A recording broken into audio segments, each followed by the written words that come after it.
महाराष्ट्राचे मुख्यमंत्री श्री देवेंद्र फडणवीस यांनी नाशिक शहरात पत्रकारांशी संवाद साधला। या दरम्यान त्यांनी सिंहस्थ कुंभमेळ्यासाठी 4000 कोटींच्या निविदा, गोदावरी स्वच्छ राहण्यासाठी एसटीपीचे काम, अमृत स्नान पर्वाच्या तारखा यासह विविध विषयांवर चर्चा केली। जो कुंभमेळा संपन्न होतो त्या संदर्भातली 13ही जे प्रमुख आखाडे आहेत त्याचे महंत, साधू संत आणि सर्व प्रमुख पुरोहित संघाचे मंडळी अशा सगळ्यांसोबत आज एक बैठक झाली। या बैठकीमध्ये कशा प्रकारे पुढची सगळी कारवाई करायची आहे त्याच्यावर चर्चा झाली। सर्व आखाड्यांचं म्हणणं आम्ही ऐकून घेतलं आणि त्यासोबत आज आतापर्यंत आम्ही काय कारवाई केली आहे ती देखील त्यांना सांगितली। जवळपास कुंभमेळ्याच्या निमित्ताने 4000 कोटी रुपयाचे वेगवेगळ्या कामाच्या निविदा या आपण काढलेल्या आहेत। त्यातल्या काही अंतिम स्टेजवर आहेत।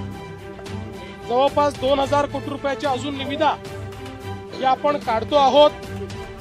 प्रामुख्यानं गोदावरी स्वच्छ राहिली पाहिजे या दृष्टीनं एसटीपीचं काम असेल, त्यामध्ये जाणारं पाणी स्वच्छ गेलं पाहिजे या दृष्टीनं सर्व प्रकारचं शुद्धीकरण असेल किंवा गोदावरी वाहती राहिली पाहिजे याकरताही आपले जलसंपदा मंत्री गिरीश भाऊंनी एक चांगली योजना तयार केलेली आहे, त्याला मान्यता द्यायचा विषय असेल। पुढे बोलताना मुख्यमंत्री म्हणाले की साधुग्रामची जागा अधिग्रहित करण्याचा विषय सुद्धा मार्गी लावण्यात आलेला आहे। यासोबतच साधू संतांनी जे मुख्यमंत्र्यांकडे मागण्या केल्या त्यांची नोंद घेऊन बऱ्याच गोष्टींवर त्यांचे एकमत सुद्धा करण्यात आलेले आहे।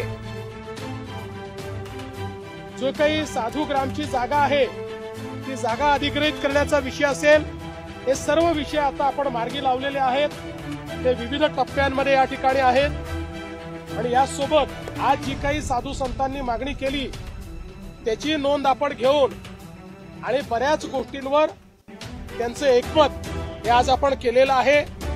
विशेषतः कुशावर्तावर जी गर्दी होते त्याची जागा फार कमी आहे त्र्यंबकेश्वरला, त्यामुळे तिथे काय पर्यायी व्यवस्था करता येईल या संदर्भातही बऱ्यापैकी एकमत आज झालेलं आहे, जेणेकरून कुठल्याही प्रकारची स्टॅम्पिडची वेळ ही त्या ठिकाणी येणार नाही अशा प्रकारचा आपला प्रयत्न आहे। साधू संतांद्वारे अमृत स्नान पर्वाच्या तारखा घोषित करण्यात आलेल्या आहे।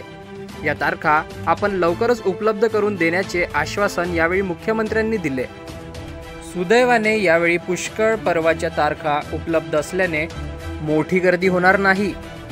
मुख्यमंत्री म्हणाले की एक अतिशय सुव्यवस्थित कुंभमेळा आयोजित करण्याचा प्रयत्न असणार आहे व यासाठी सर्व निर्णय बैठकीत घेण्यात आलेले आहे। आणि यासोबत आज अमृत स्नानाची जी सर्व पर्व आहेत त्याच्या तारखा देखील सर्व साधू संतांनी आणि पुरोहित संघाने मिळून घोषित केलेल्या आहेत। आपल्याला त्या आता सेपरेटली आम्ही उपलब्ध करून देऊ।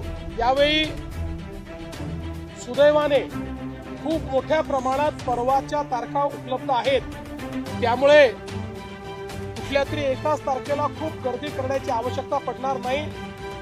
यावेळेचं जो आपला सिंहस्थ कुंभमेळा आहे हा नेहमीपेक्षा जास्त काळ चालणार आहे, त्यामुळे जास्त पर्वणी या ठिकाणी आहे आणि म्हणून मला असं वाटतं की जी काही भाविकांची गर्दी आहे त्याचं योग्य नियोजन हे आपल्याला करण्याची संधी त्यात मिळालेली आहे। एक अतिशय सुव्यवस्थित अशा प्रकारचा हा कुंभमेळा करण्याचा आमचा प्रयत्न आहे आणि म्हणूनच आजच्या बैठकीमध्ये सगळे निर्णय आम्ही घेतलेले आहेत।